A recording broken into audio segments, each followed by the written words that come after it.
Assalamualaikum warahmatullahi wabarakatuh. Selamat sore, Ibu Desi Indrawati, SPDM Home selaku dosen saya di kelas Indonesia. Selamat sore teman-teman semua. Kenalkan, saya Sabrina Dinda Putri, perwakilan dari kelompok 7. Di sini saya akan menjelaskan hasil kerja kelompok saya, yaitu artikel ilmiah yang berjudul Analisis Kinerja Keuangan pada PT Astra Agrolestari Tbk dan entitas anak. Berikut materi pembahasannya. Yang pertama yaitu abstrak. Artikel ini bertujuan untuk mengetahui dan menganalisis kinerja keuangan yang ada pada PT Astra Agrolestari dan entitas anak dengan menggunakan rasio keuangannya. Metode yang digunakan dalam penelitian ini adalah metode kuantitatif. Untuk teknik pengumpulan data yang didapat melalui dokumentasi pada laporan keuangan tahun 2019 sampai dengan tahun 2022 yang ada pada web Bursa Efek Indonesia. Pendahuluan, kinerja keuangan merupakan gambaran kondisi keuangan perusahaan pada suatu periode tertentu yang menyangkut aspek penghimpunan dana maupun penyaluran dana yang biasanya diukur dengan indikator modal, likuiditas, dan profitabilitas. Alat ukur yang digunakan dalam melihat kinerja keuangan yaitu salah satunya dengan rasio keuangan. Ada beberapa rasio yang digunakan dalam menganalisis keuangan perusahaan, yaitu rasio likuiditas, rasio solvabilitas, dan rasio profitabilitas. Pada penelitian ini, perusahaan yang akan diteliti adalah PT Astra Agrolestari Tbk dan entitas anak, suatu perusahaan yang bergerak di bidang perkebunan kelapa sawit. Periode laporan keuangan yang diteliti yaitu dari tahun 2019 sampai dengan tahun 2022. Berikut adalah metode penelitian. Penelitian ini bertujuan untuk menganalisis kinerja keuangan perusahaan dengan menggunakan rasio keuangan pada PT Astra Agrolestari Tbk dan entitas anak. Data yang digunakan dalam penelitian ini menggunakan data sekunder berupa laporan keuangan yang berasal dari Bursa Efek Indonesia dan dilengkapi dengan studi kepesertaan. Analisis data yang penulis gunakan adalah analisis deskriptif kuantitatif. Deskriptif kuantitatif yaitu suatu bentuk penelitian yang berdasar pada data yang dikumpulkan selama penelitian secara sistematis. Dari hasil analisis ini akan terlihat perkembangan perusahaan dari periode satu ke periode yang lainnya. Alat yang digunakan dalam penelitian ini yaitu rasio. Rasio yang pertama yaitu adalah rasio likuiditas. Rasio likuiditas terdiri dari current ratio. Current ratio ini current aset dibagi dengan current liabilities lalu dikali 100%. Lalu selanjutnya ada cash ratio. Cash ratio itu cash dibagi current liabilities dikali 100%. Dan yang terakhir ada quick ratio. Quick ratio itu current asset dikurang inventory, lalu dibagi current liabilities dikali dengan 100%. Yang kedua ada rasio solvabilitas. Terus rasio solvabilitas ada dua, yaitu debt to total asset ratio. Debt to total asset ratio yaitu total liabilities dibagi dengan total aset, lalu dikali 100%. Lalu ada juga debt to equity ratio. Debt to equity ratio itu total liabilities dibagi total equity, lalu dikali 100%. Dan yang ketiga adalah rasio profitabilitas. Pertama ada profit margin. Profit margin ini net income dibagi dengan net sales, lalu dikali dengan 100%. Lalu ada asset turnover, yaitu net sales dibagi dengan average asset dikali 100%. Dan yang terakhir ada return on asset atau ROA, yaitu net income dibagi average asset dikali 100%. Di sini kita akan masuk ke hasil dan pembahasan. Yang pertama yaitu ada rasio likuiditas.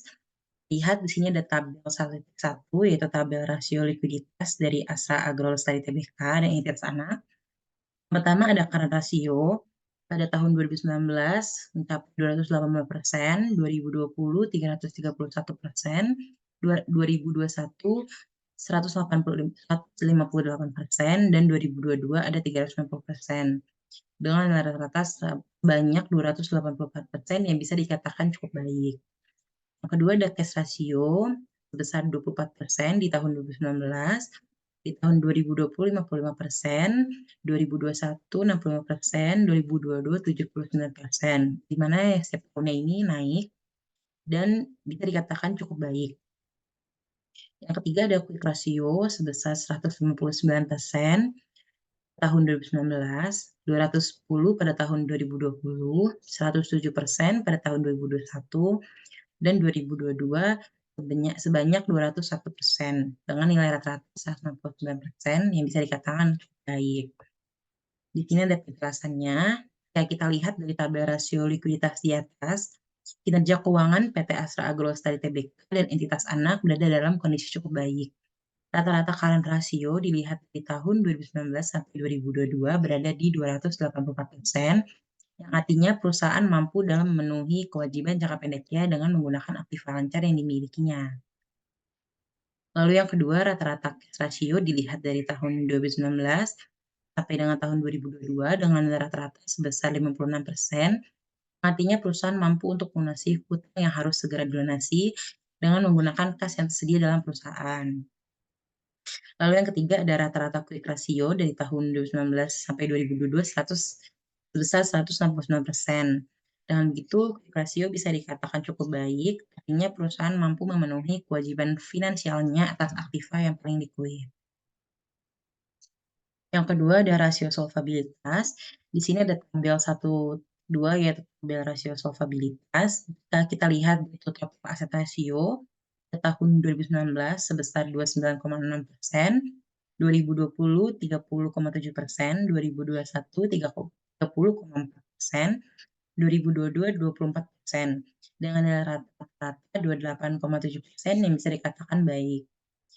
Lalu ada debt to equity ratio pada tahun 2019 4,5, pada tahun 2020 4,3, 2021 43,6, 2022 31,5 dengan nilai rata-rata 40,2% yang bisa dikatakan cukup baik. Jika dilihat dari tabel rasio solvabilitas di atas tadi, rata-rata debt to total aset rasio ini berada dalam kondisi baik, yang artinya hanya 28,7 proporsi aset perusahaan yang dibiayai oleh utang. Lalu rata-rata debt equity ratio dari tahun 2019 sampai 2022 berada dalam kondisi cukup baik juga, artinya perusahaan mampu melunasi semua utang-utangnya menggunakan pendanaan yang berasal dari ekuitas sebesar 40,2%. Lalu yang terakhir ada rasio profitabilitas. Di sini ada tabel 1.3 yaitu tabel rasio profitabilitas. Yang pertama ada profit margin tahun 2019 sebesar 1,4%, tahun 2020 sebesar 4,8%, tahun 2021 sebesar 8,5%, tahun 2022 sebesar 8,2%, dengan nilai rata-rata yaitu 5,7% yang bisa dikatakan kurang baik. Lalu yang kedua ada aset turnover sebesar 64,8%. Pada tahun 2019, tahun 2020 ada 68,7%, tahun 2021 83,6%. Lalu tahun 2022 ada 73,2 dengan nilai rata-rata 72,6% yang bisa dikatakan kinerja keuangan perusahaan tersebut cukup baik.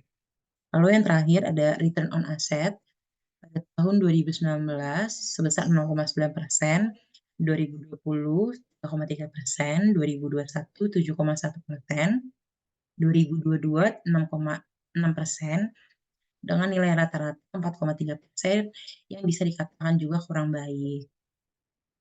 Profit margin perusahaan di setiap tahunnya, yaitu 2019 sampai 2022 mengalami peningkatan. Terutama pada tahun 2021 yang mengalami peningkatan cukup signifikan, artinya semakin efektif perusahaan dalam mengelola biaya dan menghasilkan laba bersih yang lebih tinggi dari pendapatan mereka.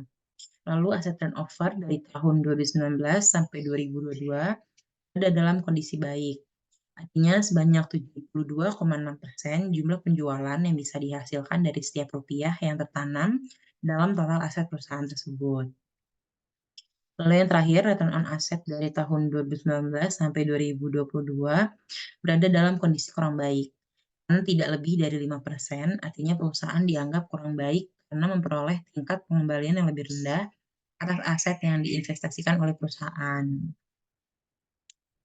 Nah, dari materi tersebut, kesimpulannya adalah kinerja keuangan PT Asa Abloh Lestari Tbk pada tahun 2019 sampai 2022 dalam kondisi cukup baik. Hal ini dapat dilihat dari hasil rasio keuangan likuiditas perusahaan yang bisa dikatakan cukup baik. Artinya perusahaan mampu memenuhi kewajiban finansialnya atas aktiva yang dipunyai oleh perusahaan. Untuk rasio solvabilitas perusahaan berada dalam kondisi baik, artinya hanya 28,7% proporsi aset perusahaan yang dibiayai oleh utang. Selain itu, perusahaan mampu melunasi semua utang-utangnya menggunakan pendanaan yang berasal dari ekuitas sebesar 40,2%.